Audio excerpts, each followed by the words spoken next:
दोस्तों, वैसे तो महाभारत के युद्ध में एक से बढ़कर एक महान योद्धाओं ने भाग लिया था, लेकिन वास्तव में कौन था उनमें से सबसे महान योद्धा जिसमें महाभारत के युद्ध को केवल एक रात्रि में ही समाप्त करने की क्षमता थी? क्या वे महामहिम भीष्म थे? क्या गुरु द्रोणाचार्य या अंगराज कर्ण या कोई और ही था वो योद्धा? इस समय आपके मन में जिस योद्धा का विचार आ रहा है, बंधे रहने दीजिए अपने मन को विचारों के इस बंधन से व धैर्य धारण कर वीडियो को देखिए। इस क्रम में 10वें नंबर पर आते हैं द्रुपद पुत्र धृष्टद्युम्न। धृष्टद्युम्न यज्ञ से पैदा एक तेजस्वी व पराक्रमी, हाथों में खड़ग व धनुष बाण लिए व शरीर पर दिव्य कवच धारण किए उत्पन्न हुए थे। महाभारत में इन्होंने पांडवों के सेनापति का दायित्व भी निभाया था। द्रोणाचार्य का वध इन्होंने ही किया था, लेकिन इन्हें सबसे महान योद्धा भी नहीं कह सकते। 9वें नंबर पर आते हैं सिंधुराज चैत्र। इनके पिता का नाम बृहदछत्र था। इन्हें इनके पिता का वरदान प्राप्त था कि जो भी इनका मस्तक काटकर जमीन पर गिराएगा उसके सर के हजारों टुकड़े होंगे। लेकिन अर्जुन अपने दिव्यास्त्र से इनके सर को काटकर इनके पिता की ही क्रोध में गिराकर इनके और इनके पिता का वध कर देते हैं। ये भी महाभारत के सर्वश्रेष्ठ महान योद्धाओं में से एक ही थे। 8वें नंबर पर आते हैं दुर्योधन। दुर्योधन का मतलब होता है जिससे लड़ना कठिन हो। ये एक गदाधारी थे। इनके गुरु द्रोणाचार्य थे, लेकिन गदा युद्ध की विद्या इन्होंने भगवान बलराम से प्राप्त की थी। भगवान बलराम के अनुसार दुर्योधन द्वापर युग के सर्वश्रेष्ठ गदाधरों में से एक थे। महाभारत के युद्ध में इन्होंने भीम को भी परास्त किया, लेकिन इनको भी सर्वश्रेष्ठ योद्धा कहना उचित नहीं होगा। द्रोणाचार्य के पुत्र अश्वत्थामा। जन्म के समय इनके कंठ से हिनहिनाने के जैसी आवाज़ उत्पन्न हुई, जिससे इनका नाम अश्वत्थामा पड़ा। इनके मस्तक पर एक मणि विद्यमान थी जो इनको दैत्य, दानव, शस्त्र, देवता, नाग आदि से निर्भय रखती थी। इनके पास ब्रह्मास्त्र व वैष्णवास्त्र जैसे दिव्य अस्त्र थे, लेकिन ये भी महाभारत के युद्ध में सर्वश्रेष्ठ योद्धा होने का गौरव प्राप्त न कर सके। इस क्रम में 6वें नंबर पर आते हैं पांडुपुत्र भीम।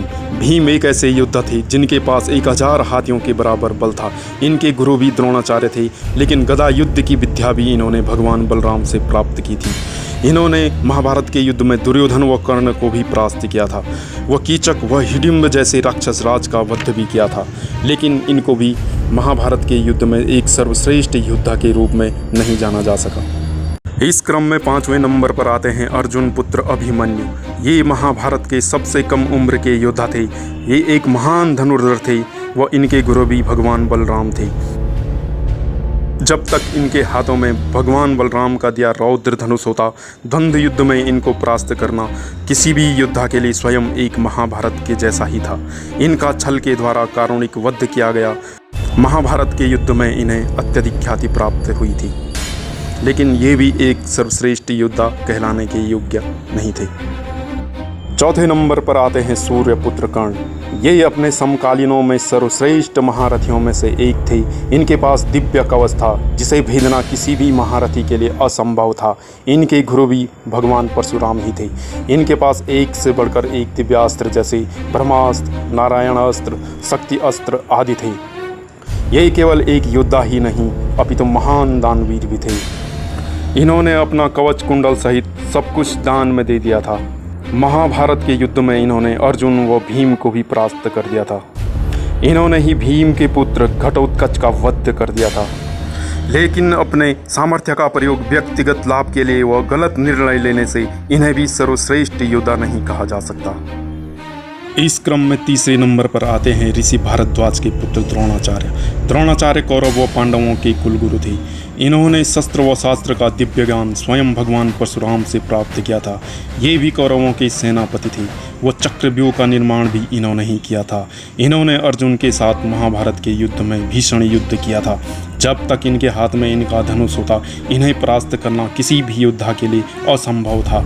इनके पास सभी प्रकार के दिव्यास्त्र थे, लेकिन अपने अधर्मों के प्रायश्चित के लिए इन्हें शस्त्र त्यागने पड़े थे। ये भी एक महान योद्धा होने का गौरव प्राप्त न कर सके। दूसरे स्थान पर आते हैं भीष्म। भीष्म शांतनु के पुत्र थे। इनके बचपन का नाम देवव्रत था। महाभारत के युद्ध के शुरू में ये ही कौरवों के सेनापति थे। ये स्वयं भगवान परशुराम के शिष्य थे। इनके पास सभी दिव्यास्त्र थे। इन्हें इच्छा मृत्यु का वरदान प्राप्त था। ये इतने महान योद्धा थे कि स्वयं भगवान परशुराम तक को भी इन्होंने परास्त कर दिया था। युद्ध के भीषण परिणामों को रोकने के लिए स्वयं भगवान शिव को आना पड़ा था, लेकिन इन्होंने भी अपने कुछ गलत निर्णयों के प्रायश्चित के लिए अपने शस्त्रों का त्याग कर दिया था। महाभारत के युद्ध में शिखंडी द्वारा इनका वध कर दिया गया। भीष्म एक पुण्यात्मा थे। वो सबसे पहले इन्हें ही जल व तर्पण का दान दिया जाता है, लेकिन ये भी उस स्थान को प्राप्त न कर सके कि महाभारत के सर्वश्रेष्ठ योद्धा कहलाए जा सके। इस क्रम में पहले स्थान पर आता है एक ऐसा योद्धा जो विलक्षण प्रतिभाओं का धनी था, जिसके पास सामर्थ्य के साथ साथ त्याग और तप सब कुछ था। सर्वश्रेष्ठ होकर भी जो उत्तम बनने का प्रयत्न करता था, वो योद्धा कोई और नहीं बल्कि देवराज इंद्र व कुंती पुत्र अर्जुन थे। अपने समय के सर्वश्रेष्ठ धनुर्धरों में से अर्जुन एक थे। इनके धनुष का नाम गांडीव था, जिसे अर्जुन के सिवा कोई अन्य नहीं उठा सकता था। न ही इस दिव्य धनुष को किसी शस्त्र से नष्ट किया जा सकता था। इसके साथ कभी न खाली होने वाला अर्थात अक्षय तर्कस था। वैसे तो इन्होंने अपने श्रेष्ठ धनुर्धर होने का प्रमाण द्रौपदी के स्वयंवर में मत्स्य की आंख भेद कर दे दिया था, लेकिन महाभारत के युद्ध में ऐसे भी अवसर जैसे कि स्वयं देवराज इंद्र के साथ खांडवप्रस्थ के वन में घमासान युद्ध करना, या फिर स्वयं शिव जी के साथ अपने तप और युद्ध कौशल का परिचय देकर उन्हें प्रसन्न करना हो, या फिर कर्ण जैसे महान योद्धा को साथ साथ महारथियों के साथ अकेले ही परास्त कर देना हो, अर्जुन ही सर्वश्रेष्ठ सिद्ध हुए। इनके गांडीव की एक टंकार मात्र से ही शत्रु भयभीत हो जाते थे। इनके पास शस्त्र और शास्त्रों का ही नहीं अपितु मायावी शक्तियों का भी परम ज्ञान था, लेकिन महाभारत के युद्ध में इन्होंने इस शक्ति का कदाचित भी प्रयोग नहीं किया। इनके पास ब्रह्मास्त्र, वज्रास्त्र, महेंद्रास्त्र, शक्ति अस्त्र जैसे अनेक दिव्यास्त्र थे। अर्जुन एक सभ्यसाची अर्थात दोनों हाथों से धनुष चलाने वाले धनुर्धर थे। इन्होंने निंद्रा पर भी विजय कर ली थी। इस कारण वे घोर काल रात्रि में भी धनुष बाण चला सकते थे। अर्जुन को इस विलक्षण प्रतिभा से वंचित रखने के लिए ही कौरवों ने युद्ध की समयावधि को सूर्योदय व सूर्यास्त के मध्य रखी थी। अन्यथा महाभारत के युद्ध को अर्जुन संभवतया एक रात्रि में ही समाप्त कर सकते थे। अंत में अर्जुन अंजलिकास्त्र नामक अस्त्र से कर्ण का वध कर देते हैं। वह महाभारत का युद्ध लगभग समाप्त ही हो जाता है। वास्तव में अर्जुन को ही भगवान शिव, भीष्म, द्रोणाचार्य ने भी सर्वश्रेष्ठ योद्धा माना था। महाभारत के युद्ध के अंत में जब अश्वत्थामा अपने ब्रह्मास्त्र को उत्तरा के गर्भ की ओर छोड़ देते हैं, अश्वत्थामा के ब्रह्मास्त्र को नष्ट करने के लिए भी अर्जुन अपने ब्रह्मास्त्र को छोड़ते हैं, लेकिन भगवान श्री कृष्ण के कहने पर वे अपने ब्रह्मास्त्र को वापस ले लेते हैं, क्योंकि ऐसी स्थिति में दोनों ब्रह्मास्त्र के एक साथ टकराने पर समस्त सृष्टि का ही विनाश हो जाता। ऐसी स्थिति में अर्जुन उत्तरा के गर्भ में पल रहे अपने एकमात्र व अंतिम वंशज का बलिदान देकर इस संसार में सबसे बड़ा दान दे देते हैं। तो दोस्तों, कैसी लगी आपको ये वीडियो?